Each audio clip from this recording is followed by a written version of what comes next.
Hi hello வணக்கம் welcome to our channel. So இன்றைக்கி Kerala style fish கறி, அதுக்கப்புறம் ஃபிஷ் ஃப்ரை அதுதான் பார்க்க போகிறோம். ஸோ அதை இன்க்ரீடியன்ட்ஸ் பார்த்துடலாங்களா? ஸோ 10-15 சின்ன வெங்காயம், 2 தக்காளி, அதுக்கப்புறம் 2 பச்சை மிளகா, அப்புறம் 2 கொத்து கருவேப்பிலை, அதுக்கப்புறம் பூண்டு ஒரு 5-6 பல் பூண்டு, சின்ன ஒரு கஷ்டம் இஞ்சி. இதுதான் நமக்கு மீன் குழம்பு வைக்கிறதுக்கு தேவையான பொருட்கள். இந்த மீனை நம்ம 2 செப்பரேட்டாக பண்ணியிருக்கோம். இது ஃபிஷ் ஃப்ரைக்கும், இது ஃபிஷ் குழம்புக்காக. ஃபிஷ் ஃப்ரைக்கு நம்ம நல்லா அரிஞ்சு விட்டுருக்கோம். அந்த மாதிரி விட்டிங்கன்னா ஈஸியாக இருக்கும். இது ஃபிஷ் குழம்பு வைக்கிறதுக்காக புளி. இதுதான் நம்ம ஃபிஷ் ஃப்ரை பண்ணுறதுக்காக சின்ன வெங்காயம், பூண்டு, இஞ்சி, கருவேப்பிலை. இது எல்லாத்தையும் போட்டு தான் நம்ம ஃபிஷ் ஃப்ரைக்கு மசாலா ரெடி பண்ண போகிறோம். ஸோ இது எல்லாமே நம்ம மிக்ஸி ஜாரில் ஆட் பண்ணிக்கலாம். அதுக்கப்புறம் தேவையான மிளகாத்தூள். நான் இன்றைக்கி 2 ஸ்பூன் மிளகாத்தூள் ஆட் பண்ணியிருக்கேன். உங்கள் காரத்துக்கு ஏற்ற மாதிரி நீங்கள் ஆட் பண்ணிக்கோங்க, ஓகேங்களா? அதுக்கப்புறம் கொஞ்சம் சால்ட். இது எல்லாத்தையும் நல்லா மிக்ஸ் பண்ணி நம்ம ஃபிஷ் கிரேவியில் ஆட் பண்ண போகிறோம். இந்த மாதிரி நல்லா மைய அரைச்சிட்டிங்கன்னா மட்டும்தான் ஃபிஷ்ஷில் நல்லா ஒட்டும், இல்லாட்டி நமக்கு பிரிஞ்சு வந்துடும். ஸோ அதனால் அதை மட்டும் நல்லா கவனிச்சுக்கோங்க. அதுக்கப்புறம் இந்த மாதிரி வரைஞ்சிட்டிங்கன்னா மசாலா நல்லா உள்ளே இறங்கி நல்லா டேஸ்ட்டாகவும் இருக்கும். கொஞ்சம் நேரம் நம்ம வச்சுக்கலாம். இன்றைக்கி நம்ம ஃபிஷ் கிரேவி மண் சட்டியில் தான் செய்ய போகிறோம். ஸோ மண் சட்டி ஹீட் பண்ணிக்கலாம். அதுக்கப்புறம் தேவையான அளவுக்கு கோகோனட் ஆயிலில் தான் இன்றைக்கி நம்ம ஃபிஷ் கிரேவி பண்ண போகிறோம். மோஸ்ட்லி ஃபிஷ் குழம்பு கேரளாவில் எல்லாமே தேங்காய் எண்ணெயில் தான் பண்ணுவாங்க. ஸோ அதனால் நானும் அந்த மாதிரி ட்ரை பண்ணியிருக்கேன். ஸோ நம்ம தேவையான பொருட்கள் எண்ணெய் ஊற்றி, அதுக்கப்புறம் வெந்தயம், சின்ன வெங்காயம், பூண்டு, அதுக்கப்புறம் இஞ்சி. இப்போ நம்ம மல்லித்தூள் ஆட் பண்ணியிருக்கோம். மல்லித்தூள், மிளகாத்தூள் இதெல்லாத்தையும் போட்டு நம்ம நல்லா மிக்ஸ் பண்ணி எடுத்துக்கலாம். ரொம்ப கரியக்கூடாது. சிம்மில் வச்சு நீங்கள் நல்லா வறுத்து எடுத்துக்கோங்க. ஃபிஷ் வாஷ் பண்ணும்போது அதுக்கு மேலே இருக்கிற பிளட்டெல்லாம் ரிமூவ் ஆகிறதுக்கு பெரிய உப்பு இருக்கும் இல்லைங்களா, அது போட்டு நீங்கள் வாஷ் பண்ணிங்கன்னா ஃபிஷ் நல்லா க்ளீனாக இருக்கும். இந்த ஒரு ஐடியா ட்ரை பண்ணி பாருங்கள்.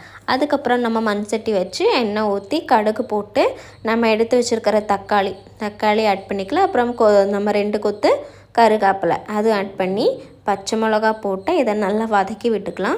ஸோ நம்ம தக்காளி இன்னும் நல்லா பேஸ்ட் மாதிரி ஆகும்போது அதோட டேஸ்ட் இன்னும் குழம்புல நல்லா இறங்கும். அப்போது டேஸ்ட்டு ரொம்பவே நல்லாயிருக்கும். ஸோ ஒரு 5 நிமிஷம் சிம்மில் வச்சு நல்லா இலக்கி விட்டிங்கன்னா இந்த தக்காளி நல்லா உடஞ்சி வந்துடும்.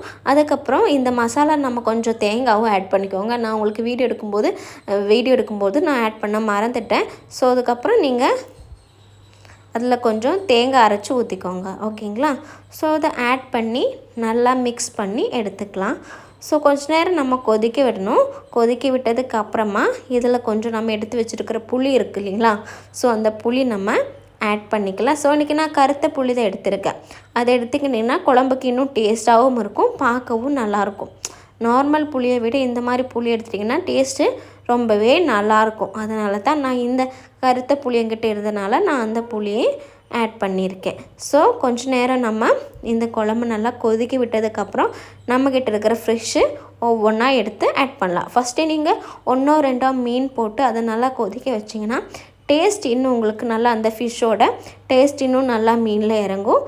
ஸோ நீங்கள் அடைச்சி வச்சு கொஞ்சம் நேரம் வேக வைக்கலாம்.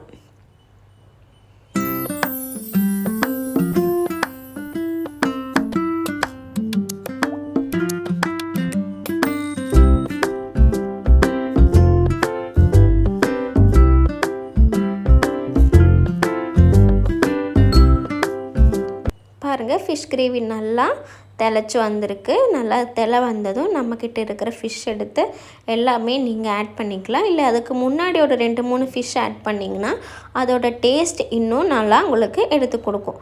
மீன் அவ்வளோ சீக்கிரம் உடஞ்செல்லாம் போகாது, அதை நீங்கள் எடுத்து பயப்படாதீங்க. ஸோ அதனால் நம்ம எல்லா ஃபிஷ்ஷுமே இப்போ ஆட் பண்ணியிருக்கோம். நல்லபடியாக அது கொதித்து ஃபிஷ் பாருங்கள் நல்லா ஜூஸியாக வந்துருச்சு. ஸோ நம்ம எப்போவும் ஃபிஷ் குழம்பு வைக்கும்போது ஒரு நாள் முன்னாடியே அதுக்கப்புறம் சாப்பிட்டா அதோட டேஸ்ட் இன்னும் நல்லாயிருக்கும். இப்போ நம்ம ஃபிஷ் ஃப்ரை தான் பண்ண போகிறோம். நம்ம ஆல்ரெடி மேக்னேட் பண்ணி வச்சுருக்கிற ஃபிஷ் எடுத்து நம்ம தவாவில் போட்டு இந்த மாதிரி ஆயில் ஊற்றி நீங்கள் சுட்டு எடுத்துக்கோங்க. நீங்கள் எப்போவுமே ஃபிஷ் போடுறதுக்கு முன்னாடி கருவேப்பிலையை ஆட் பண்ணிங்கன்னா ஃபிஷ் உங்களுக்கு உடையாமல் நல்லா கிடைக்கும். இதுதான் நம்ம ரெடி பண்ணியிருக்கிற ஃபிஷ் கறி, அதுக்கப்புறம் ஃபிஷ் ஃப்ரை. இந்த வீடியோ உங்களுக்கு பிடிச்சிருந்துச்சுன்னா மறக்காமல் சப்ஸ்கிரைப் பண்ணிக்கோங்க. இந்த ரெசிபி ட்ரை பண்ணி பார்த்துட்டு எப்படி இருக்குன்னு மறக்காமல் கமெண்ட் பண்ணுங்கள். பாய், நெக்ஸ்ட் வீடியோவில் பார்க்கலாம்.